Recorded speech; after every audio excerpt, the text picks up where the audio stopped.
Today we're going to show you how to retouch a portrait of a handsome, mature man.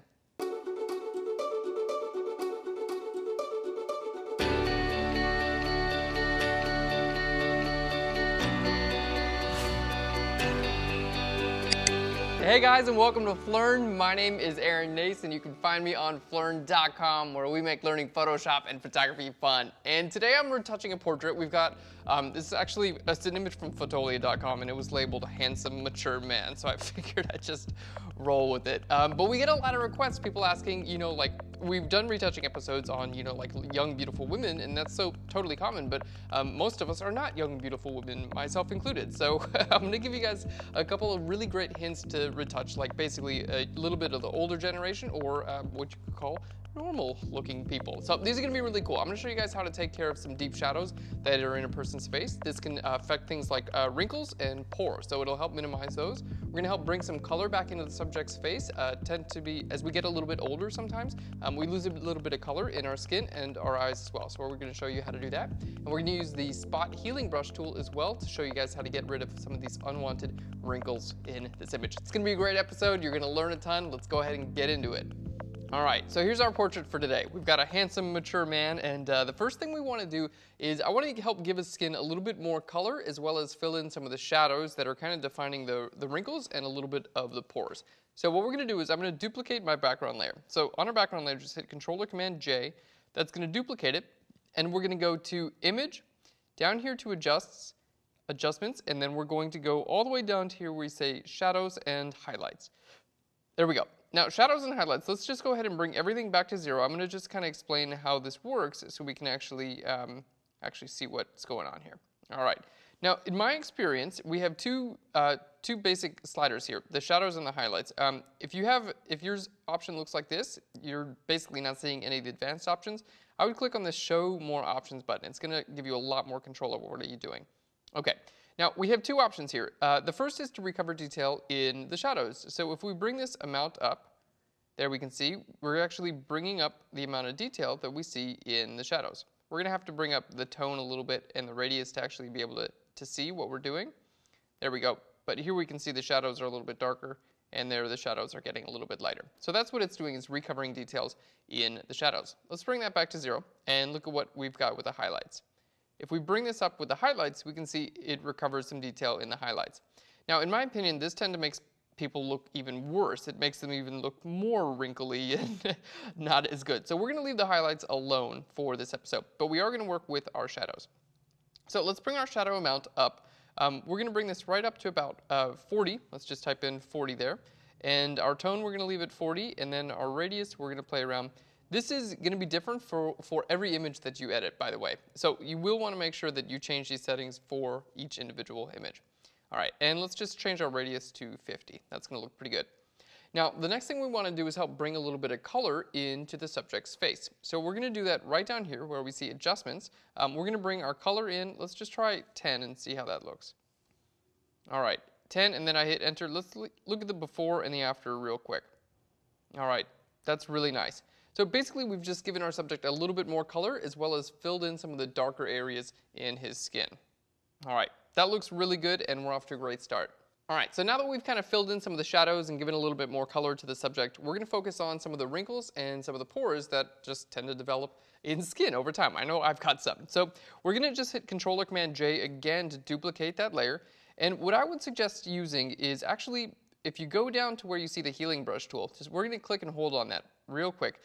We're going to see things like spot healing brush tool, the regular healing brush tool, patch tool, and these are all great tools for adjusting blemishes. But for this type of application, I would really recommend using the spot healing brush tool. So we're going to click on spot healing brush tool. It's really great, by the way.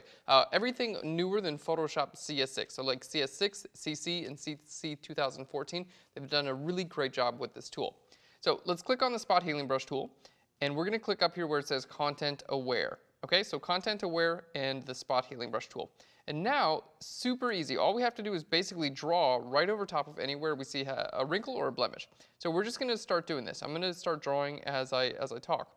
Now, what this is going to do is it's basically going to find areas that are very similar to wherever you're painting as far as texture and color go, and it's going to fill those in with the surrounding textures. So in the case of skin, it's basically just going to say, okay, wherever I draw, we obviously don't want the texture there, so it's going to find a desirable texture that's close to wherever you draw in the image, and it's just going to fill it in. All right, here we go. And you can see it's the most simple tool, and I've used just about every tool, to take care of like wrinkles and this sort of blemishes. And in my opinion, this is really the best tool. It's the easiest, and it works very, very well. All right, we can even take care of these like smile lines. Now, my suggestion is don't get rid of every single wrinkle and every single little detail and things like that. I mean, you're not going to make this guy look like he's 18.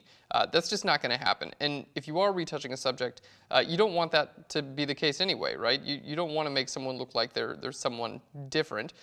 Maybe just get rid of some of these, like pores and things like that are just going to stand out a little bit more. So I'm not going to get rid of everything, but we are on a new layer. And we're going to experiment in just a little bit. Once I've kind of drawn over most of these little areas, we're going to play around with what this image looks like if we just lower the opacity of this layer. All right, there we go. And if you have little areas, feel free. You can just let's just zoom in a little bit. Or I'm just going to do a lot of little brush strokes here instead of large brush strokes. I'll go a little bit larger. There we go.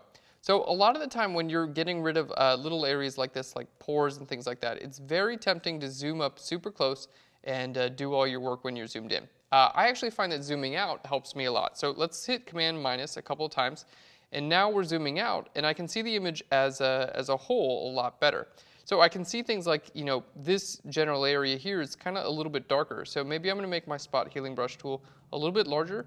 And although these aren't like technically wrinkles or things like this is just an area on his head that looks a little bit more like it's got a couple blemishes and things like that. So this sort of thing it's a little bit harder to see when you're actually zoomed in. So I would really recommend zooming out as you're retouching these things, because this tool is going to do most of the job for you. Really, you're just here to kind of like help it along, tell it where it needs to focus on. All right, there we go. That looks great, and he's already looking really good. Let's go ahead and turn this layer on and off. There's our before and the after. So you can see we've pretty much gotten rid of just about every wrinkle on our subject, and he's looking a lot younger and a little bit more healthy. So we're going to turn this layer back on. Now what we're going to do is try lowering our opacity just a little bit. Again, I'm not a huge fan of like just making people, look like something they're not. I'm a big fan of reducing things like wrinkles and things like that, but you don't want to make someone look like they're 20 or 30 years younger, unless you're a professional and if you're retouching in the entertainment industry, then you do want to make look someone 30 years younger. But in general, we're going to keep that stuff. So bring our opacity. Let's just type in 50% here. So we have like a really nice reduction of all those wrinkles and little areas on the skin, but you can still see them. So it still looks like he's a real person, and we've got the right amount of detail. And the last little tip I have when you're retouching someone from an older generation is oftentimes we lose color in our skin. So that's going to be everywhere in our skin, but also in our eyes and in our lips. So now we're going to bring some color back to those areas. So we're going to just zoom in. I'm going to create an adjustment layer. We're going to go down to Hue, Saturation. Okay, now here in Hue, Saturation, really all I need to do is take my saturation slider and bring it up just a little bit. Now you can see for the most part of my image, that's just way too much. So we're going to go ahead and close this down. On my layer mask, we're going to fill this layer mask with black. So I'm going to hit Shift-Delete, which brings up our fill dialog. We're going to fill this with black. There we go. And that basically makes it invisible everywhere. So now my job is to use my brush tool, so B for the brush tool, and I'm going to paint white over the areas that I actually want this layer visible. So white over the areas where I want saturation. And this is going to be areas like the eyes, there we go, and the lips. Especially for women, we're going to want to bring a little bit more color back into the women. The women. Bring the color into the women. There we go. That's a bit too much color. Obviously, we don't want him to look like he's actually got lipstick on or anything like that. So what we're going to do is I've painted it white with my brush, and now I'm going to choose a black brush, and I'm going to choose an opacity of 50%. So I'm going to hit 5 on my keyboard, and that brings our opacity to 50%. So now what I'm going to do is basically I painted all white, and now I'm going to paint black over top of that with a 50% visibility brush, and what that's going to do, it's going to make it look like I half painted it there. So let's just paint black in, There we go. And you can see it reduced the amount of saturation over the lips by 50%, but it's still making a difference. Turning this layer off and on, you can see that. So there's a great tip if you are using a layer mask. It doesn't have to be on or off. You can have it just visible by part in different areas of your photo. All right, guys, that's all there is to it. I really wouldn't recommend going too much further retouching a person with a little bit of age because it will tend to look a little bit unnatural. Let's go ahead and look at our before and after. Here's our before. We can see we don't have a whole lot of color in the skin as well. We can see all the fine lines and wrinkles and pores and things like that. And here is our after. We've got a bit more color and we can see the skin looks a little bit younger and fresher.